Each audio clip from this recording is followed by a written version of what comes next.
Sur France 5, Claire Chazal est à la tête de l'émission Passage des Arts depuis septembre 2019.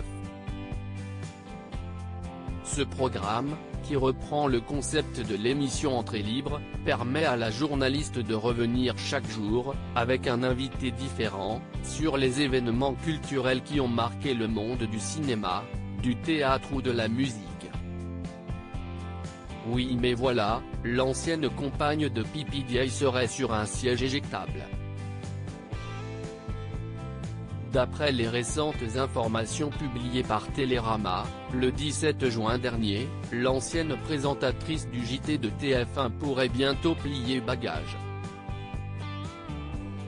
Comme l'ont révélé les journalistes de Télérama, le talk show d'Anne-Elisabeth Lemoine, C'est à vous, pourrait gagner une demi-heure, au détriment du programme de Claire Chazal qui lui, pourrait se retrouver sur Culture Box. Selon nos informations, une drôle de bataille se joue en coulisses au sein de France Télévisions depuis plusieurs semaines.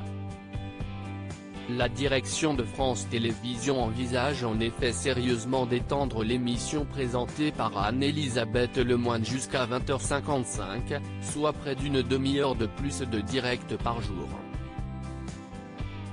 Le programme, qui démarre actuellement à 19h, suivi d'un dîner avec des invités jusqu'à 20h25, durerait ainsi au total près de 2 heures.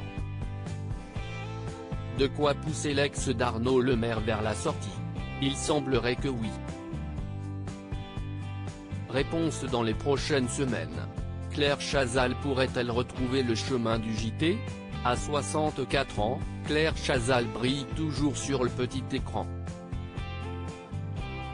Et si elle est épanouie grâce à son émission Passage des Arts sur France 5, et au micro de Soyons clairs sur France Info, elle a reconnu dans les colonnes de Télé Loisirs que son rôle d'animatrice du JT lui manquait. À la question, vous avez présenté les JT du week-end de TF1 pendant 24 ans. Cela vous manque-t-il? La journaliste a répondu sans langue de bois, parfois, dans les moments intenses en politique ou sur le plan international. Mais si est-il comme ça? Mettre en perspective des sujets, de compléter, d'ouvrir des dossiers, de trouver de bons invités. C'était ça, qui était excitant. De construire un journal finalement.